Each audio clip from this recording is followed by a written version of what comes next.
Friends, welcome to greens recipe video. இன்றைக்கி நம்ம வீடியோவில் என்ன பார்க்க போகிறோம்னா சூப்பரான ஒரு பாஸ்தா ரெசிபி தான். அது வீட்டிலே எப்படி பண்ணலாம் அப்படிங்கிறதான் பார்க்கலாம் வாங்க. கடாயில் ஆலிவ் ஆயில் ஊற்றிக்கிறோம். ஆலிவ் ஆயில் ஊற்றிட்டு கார்லிக் போட்டுக்கிறோம். கார்லிக் போட்டு அப்புறமா ஆனியன் போட்டுக்கலாம்.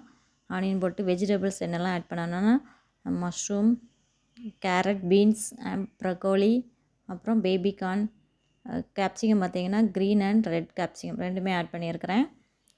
உங்கள்கிட்ட என்ன வெஜிடபிள்ஸ் இருக்கோ நீங்கள் அதை ஆட் பண்ணிக்கலாம். இதுதான் ஆட் பண்ணணும் அப்படிங்கிற கட்டாயம் இல்லை. பாருங்கள், இந்த மாதிரி கட் பண்ணிக்கலாம். கொஞ்சம் பெருசு பெருசாகவே கட் பண்ணிக்கலாம். கட் பண்ணிவிட்டு அதை நம்ம கடாயில் போட்டு கொஞ்சம் வதக்கிட்டு அப்புறமா தண்ணி ஊற்றி அதை லைட்டாக பாயில் பண்ணலாம். இதுக்கடையில் நாம் என்ன பண்ணணும் அப்படின்னா பாஸ்தா இருக்குல்லையே அதை வந்து நல்லா கொஞ்சம் உப்பு போட்டு நல்லா வேக வச்சு எடுத்து வச்சுக்கணும் நம்ம சைடில். ஓகே, அப்புறம் வெஜிடபிளில் கொஞ்சமாக ஜீரகத்தூள் ஆட் பண்ணுறேன். ஜீரகத்தூள் ஆட் பண்ணிவிட்டு அந்த பாஸ்தா வேக வச்ச தண்ணி இருக்கு இல்லையா அதுலேருந்து கொஞ்சமாக ஆட் பண்ணி இந்த வெஜிடபிளுக்காக வேக வைக்கிறதுக்காக ஊற்றிருக்கிறேன். ஊற்றிட்டு நல்லா மிக்ஸ் பண்ணி கொடுங்க. இந்த டைமில் உப்பு எல்லாம் எப்படி இருக்குன்னு செக் பண்ணிக்கோங்க.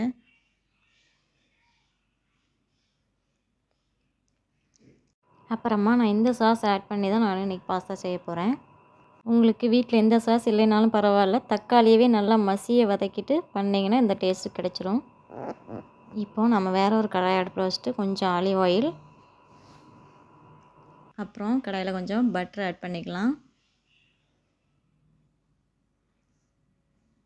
பட்டர் ஆட் பண்ணிவிட்டு அதுலேயும் கொஞ்சம் கார்லிக் ஆட் பண்ணுறேன். ஆட் பண்ணிவிட்டு நல்லா மிக்ஸ் பண்ணி கொடுங்க. கார்லிக்குமே நல்லா ரோஸ்ட் ஆகட்டும் பட்டரில், நல்ல ஒரு ஸ்மெல் கிடைக்கும் நமக்கு. அப்புறமா அந்த பேசிலிக்கோ அப்படிங்கிற சாஸ் ஆட் பண்ணுறேன். அதில் வந்து மேக்ஸிமம் டொமேட்டோ சில்லியும் ஆட் பண்ணியிருப்பாங்க, அதனால் காரம் அதிகம் தேவையில்லை. அதில் ஒரு 4-5 டீஸ்பூன் ஆட் பண்ணிக்கோங்க. அந்த கிம்பால் அப்படிங்கிறதுல பேசில் அண்ட் கார்லிக் ஆட் பண்ணியிருக்கிறாங்க, அதை ஆட் பண்ணுறேன். அதுவும் ஒரு 4-5 டீஸ்பூன் ஆட் பண்ணிக்கோங்க. அப்போ தான் உங்களுக்கு அந்த கிரேவி டைப்புக்கு கிடைக்கும். ஆட் பண்ணிவிட்டு நல்லா மிக்ஸ் பண்ணி கொடுங்க, அந்த பச்சை வாசம் போகிற வரைக்கும். பாருங்கள் இந்த மாதிரி. அப்புறமா அதில் கொஞ்சமாக புதினா இலை ஆட் பண்ணிக்கோங்க. புதினா இலை ஆட் பண்ணிவிட்டு மிக்ஸ் பண்ணிவிட்டு அப்புறம் இந்த நம்ம பாயில் பண்ண வெஜிடபிள்ஸ் எல்லாம் இதில் ஆட் பண்ணுறோம்.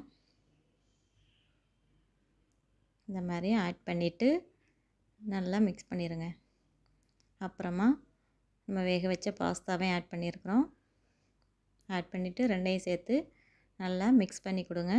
ஒன்றோட ஒன்று நல்லா மசாலாலாம் சேருற அளவுக்கு நல்லா மிக்ஸ் பண்ணி கொடுங்க. அப்போ தான் அந்த பாஸ்தாலெலாம் நல்லா இறங்கும். அப்புறமா கொஞ்சம் உப்பு ஆட் பண்ணிக்கோங்க. ஏன்னா நம்ம பாஸ்தா வந்துட்டு கொஞ்சம் ஜாஸ்தியாக உப்பு பிடிக்கும், அதனால தான். அப்புறம் அந்த சாஸு கொஞ்சம் பத்தலை அப்படின்னா இந்த ஸ்டேஜில் கொஞ்சம் சாஸ் கூட ஆட் பண்ணிக்கோங்க, நல்லாயிருக்கும்.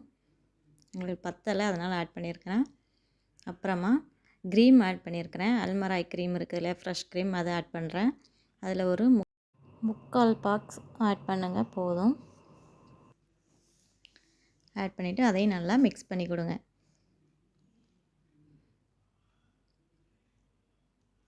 அப்புறமா